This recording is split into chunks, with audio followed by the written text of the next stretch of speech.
Mercedes E-Class Coupe has sleek looks and offers a whole series of dynamic driving aids, but in reality focuses on luxurious grand touring comfort. The safest car in its sector, it has a sense of class, quality and style that's beyond its rivals, that would normally be the preserve of a larger and much more expensive sports coupe. Decades ago, Mercedes used to be first and foremost in the minds of buyers searching for a luxury sports coupe with a prestigious badge that didn't quite require a lottery win. Somewhere at some time, however, something changed. BMW and later Audi provided more dynamic alternatives that Mercedes tried to match by replacing its luxury-orientated E-Class coupe in 1997 with this supposedly sportier CLK coupe based on the smaller C-Class platform. It didn't really work. By 2009, the Stuttgart brand had decided that it needed to stick to doing what it did best, namely in providing a luxury sports coupe with virtually all the class and quality of a Bentley for the price of something much more mundane like a BMW 3 Series Coupe or an Audi A5. The result is the desirable E-Class Coupe that we're looking at here. Now, settle yourself behind the wheel and the now traditional Mercedes belt buckler hands you your seatbelt over your shoulder on an extending arm, a nice little touch that really sets the tone for this car. The bespoke seats unique to this coupe model are set a little lower down than those of the saloon version, adding to the general sporting atmosphere that's also enhanced by the enclosed feeling that you get from this slightly higher waistline. Now, on the move, spring and damper rates have been tweaked to give a sportier driving feel and reduce body roll, and that's something that's also enhanced by the standard agility control system. Now, this tweaks the suspension to suit your driving style and the prevailing driving conditions, so that when you're cruising, the ride is very soft and cosseting. But should you have to take immediate evasive action or take a corner suddenly at high speed, it'll stiffen up almost instantly.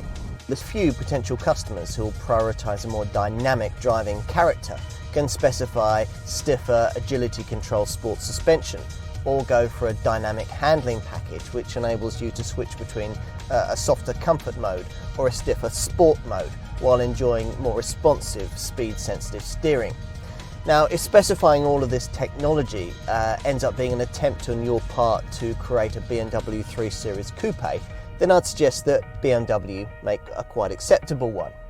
This car is better off sticking to what it does best, creating an almost Bentley brand sense of luxury grand touring comfort and speed with almost whisper quiet refinement that its German rivals simply can't match.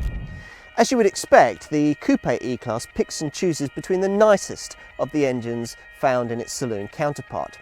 Now, most buyers will probably be choosing between a couple of diesels, the entry-level 4-cylinder 204 PS E250 CDI and this engine, the V6 231 PS 3-litre E350 CDI.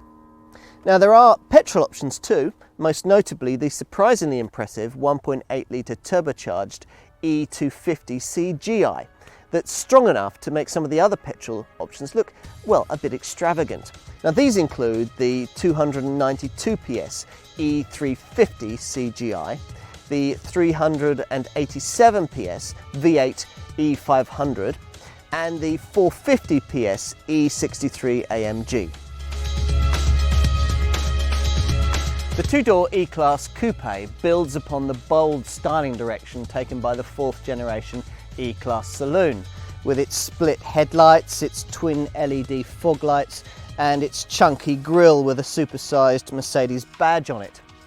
At the rear, there's a stubby tail and these flared wheel arches meant to evoke memories of the fin-tail Mercedes-Benzes of the 50s and early 60s.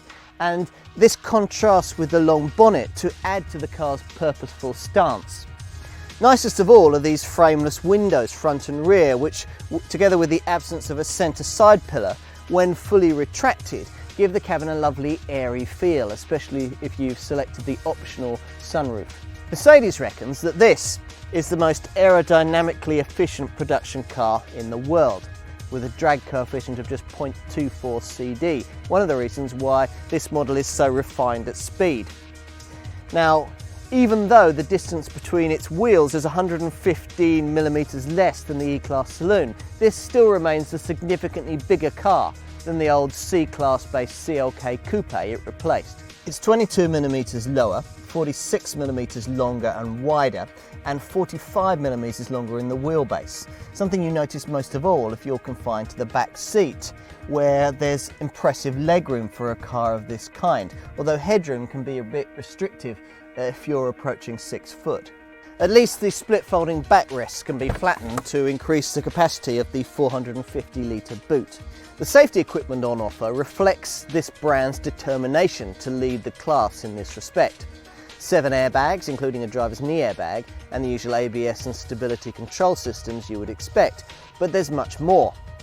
Take Attention Assist, which is a system that prompts you to stop when you might need a restorative coffee. Or there's Pre-Safe, which is a system that uses radar to sense an impending impact and prompt you to brake. If you don't, the car slows itself to reduce the speed at the impact. Other mainly optional high-tech gadgets will dip the lights for you, warn if there's a car in your blind spot when you're pulling out on a motorway, or even brake the car harder if the electronic sensors reckon that you're not going to stop in time under heavy braking. Plus there's the Distronic Plus radar guided cruise control. Now if all of that fails and still in a worst case scenario you manage to hit a pedestrian say, then an impact sensor in the bonnet lifts it automatically in milliseconds to reduce their injuries.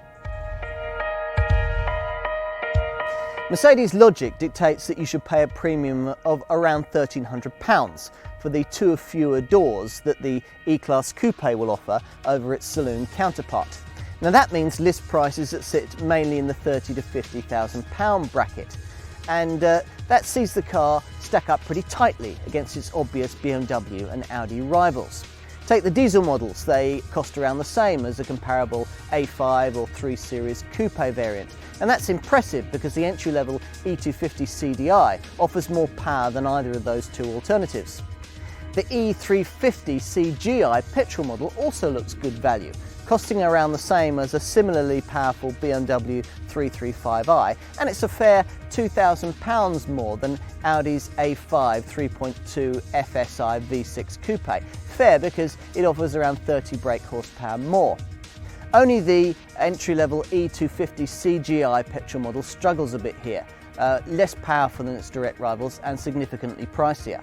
Most E-Class Coupe customers will choose between 204 PS 4-cylinder models badged E250 or V6 variants badged E350 with CDI designating diesel and CGI designating petrol.